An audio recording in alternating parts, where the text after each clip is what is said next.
धनश्रीमंत होण्यासाठी वास्तू टिप्स गुपित गूढ आज येथे आम्ही आपल्याला सांगत आहोत, ज्याने आपण देखील श्रीमंत होऊ शकता। ज्योतिष आणि इतर माध्यमांचा अभ्यास केल्यावर श्रीमंत व्हायचे येथे सांगण्यात येत आहे, ज्याने चमत्कारी रूपात धनवान होण्याचा मार्ग मोकळा होईल। एक वास्तू नियम पाळा, घराला वास्तूप्रमाणे सजवा। क्रोध करू नये, व्यसनापासून दूर राहावे, बैठकीत आनंदी कुटुंबाचे चित्र लावावे, देवघरात देवी लक्ष्मीचा दोन्ही हातातून धनवर्षा होत असलेलं चित्र लावावं। आहार ग्रहण करताना मुख नेहमी पूर्व किंवा उत्तर दिशेकडे असावे, दिवा लावताना त्याची वात उत्तर दिशेकडे असावी। घरातील तिजोरीत तांबा, पितळ किंवा चांदीचे शिक्के पर्याप्त प्रमाणात ठेवावे। या व्यतिरिक्त हळदीची गाठ, पिवळ्या कवड्या, तांबा किंवा चांदीचे शिक्के तिजोरीत ठेवावे। घरातील वातावरण सुगंधित असावे, उंबरठ्याची पूजा करावी, खिशात नेहमी काही शिक्के असू द्यावे। शेवटचा उपाय म्हणजे दर शनिवारी पिंपळाच्या झाडाखाली तुपाचा दिवा आणि सुगंधित उदबत्ती लावावी। पिंपळाच्या झाडाखाली लक्ष्मीचा वास असतो, जो दिवा लावेल पाठीमागे लक्ष्मी येते। 2. ईश्वर, प्रकृती किंवा आकाशाकडून मागावे। ईश्वर, प्रकृती किंवा आकाशाकडे आपल्या देण्यासाठी खूप काही आहे, परंतु आपल्याकडे कोणतीही वस्तू प्राप्त करण्याची मनापासून आतुरतेने इच्छा नसल्यास ती वस्तू आपल्या मिळणे शक्य होणार नाही। आपल्या इच्छेत किंवा प्रार्थनेत शक्ती असावी, त्याची याचना करताना मनात विश्वास असावा, आपली मागणी स्पष्ट असावी। आधी एकच ध्येय ठेवून एकच इच्छा मांडा आणि पूर्ण होईपर्यंत वाट बघा। आपली इच्छा बदलत राहिली तर पूर्ण होण्याची शक्यता कमी, तसेच वाट बघण्याचा काळ अधिक होऊ शकतो। 3. रात्री पैसे मोजून झोपावे। 10, 50 किंवा 100च्या नोटांची एक गड्डी तयार करावी।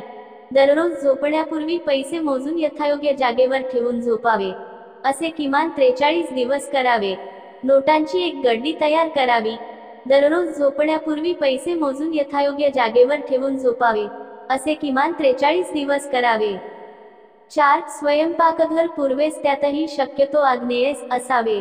सर्वसाधारण स्वयंपाकाची वेळ व सूर्योदयाची वेळ एकच असते, तेव्हा उजेड व निरोगी सूर्यप्रकाशात काम करण्याचे फायदे व्हावेत हा संकेत असावा। 5. आपल्या घरच्या प्रवेशद्वारासमोर कोणतेही झाड असू नये, हे शतशः खरे आहे, त्यामुळे द्वारवैद्य हा दोष निर्माण होतो। तसेच प्रवेशद्वारावर कोणत्याही झाडाची सावली पडू नये, हेही निक्षून सांगितले आहे। सोने देणारे झाड असले तरी त्याची सावली प्रवेशद्वारावर असू नये, अशा शब्दात वृक्षायुर्वेदकार याबाबत आग्रहीपणाने सांगतात। 6. घरमालकीण गरोदर असताना बांधकाम सुरू करू नये। 7. ज्यांचा विवाह होण्यास अनेक अडचणी येतात, ठरलेले विवाह मोडतात, अशांनी नवनाथ भक्तिसार 28वा अध्याय दररोज संध्याकाळी 7 नंतर वाचावा। 8. नोकरी धंद्यासाठी घरातून बाहेर पडण्यापूर्वी खालील मंत्र मनातल्या मनात 8 वेळा म्हणून मगच घराचा उंबरा ओलांडावा। कृष्णाय वासुदेवाय हरे परमात्मे प्रणक्लेश नाशाय गोविंदाय नमो नमः। 9. नोकरीच्या मुलाखतीस जाताना थोडा गूळ रस्त्यावरील गायीस खायला द्यावा। 10. मुले नीट वागण्यासाठी नवनाथ भक्तिसारातील 5वा अध्याय घरात दररोज संध्याकाळी 7 नंतर वाचावा। 11. आपल्या घरामध्ये आपली पत्नी, मुले किंवा कोणालाही अपशब्द वापरू नयेत, कारण वास्तू नेहमी तथास्तु म्हणत असते। 12. घरात रोज अग्निहोत्र चालत असेल तर उत्तम असते, अन्यथा निदान आठवड्यातून किंवा महिन्यातून एकदा तरी करावे। 13. वर्षातून एकदा तरी घरात उदकशांत करावी। 14. घरात नंदादीप सतत तेवत ठेवल्याने अशुभ ऊर्जा घरात राहत नाही। 15. रोज सकाळ संध्याकाळ आपणास आवडत्या अशा मंद सुवासाची उदबत्ती किंवा धूप घरात जाळावे। 16. लहान मुलांकडून काही नित्य स्तोत्र रोज म्हणून घ्यावीत व आपणही म्हणावी। 17. घरात कोणत्याही प्रकारची अडगळ ठेवू नका, शक्य तेवढी लवकर त्याची योग्य पद्धतीने विल्हेवाट लावत जा। 18. आपल्या स्वतःच्या गाडीचे पार्किंग उत्तरेस किंवा पूर्वेस तोंड करून ठेवावे, दक्षिणेला तोंड करून गाडी ठेवू नये। 19. शिकार केलेल्या प्राण्यांचे मुखवटे किंवा जंगली ओबडधोबड लाकडाचे सिरॅमिक्स घरात ठेवू नयेत। 20. बेडरूमला रंग लावताना पिस्ता किंवा गुलाबी रंगाचा वापर करावा, कारण हे रंग समाधानाचे प्रतीक मानले जातात। 21. दर बुधवारी तिजोरीची पूजा करावी, तिजोरीवर काही जड वस्तू किंवा देव वगैरे ठेवू नयेत। 22. तुळशीत काही लोक शंकराची पिंड ठेवतात, ते चुकीचे आहे। तर काही लोक भंगलेल्या मूर्ती तुळशीत ठेवतात, तेही चुकीचे आहे. तुळशीत फक्त देवास वापरलेले पाणी विसर्जित करावे. 23 घरात विनाकारण कटकट होत असेल तर घरामध्ये हळद आणि गोमूत्र मिश्रित पाणी शिंपडावे. तरीही फरक न वाटल्यास 5 सवाष्णींना मानपान करावे व दूध द्यावे. असे केल्याने कटकटी कमी होतील. 24 दिवसभरात सतत जास्तीत जास्त वेळा हरिओम हरिओम म्हणत राहिल्यास बीपी कमी होतो. हरिओम म्हणताना ते ऐकण्याचा प्रयत्न करावा.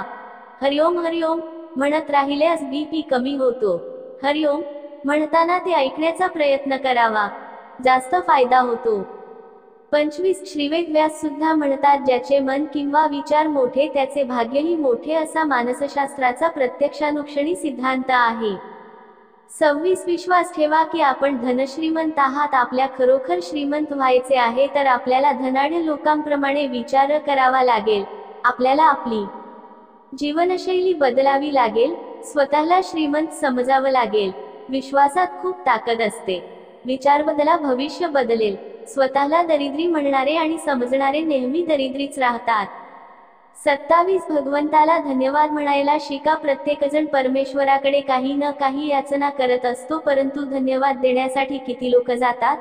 आपल्याला आपल्या जीवनात मिळालेल्या गोष्टींसाठी ईश्वर, प्रकृती किंवा निगडीत व्यक्तीला देखील हृदयापासून धन्यवाद म्हणायला हवं. धन्यवादाची ताकद ओळखा. प्रत्येक क्षणी धन्यवादासाठी तयार राहा, कारण आपल्याला पुढे देखील खूप काही मिळणार आहे. ही माहितीपूर्ण व्हिडिओ तुम्हाला आवडला असेल तर आम्हाला प्रोत्साहन देऊन आमच्या चॅनलला सबस्क्राईब करा. तसेच बेल आयकॉन देखील प्रेस करा व व्हिडिओला जास्तीत जास्त शेअर करा.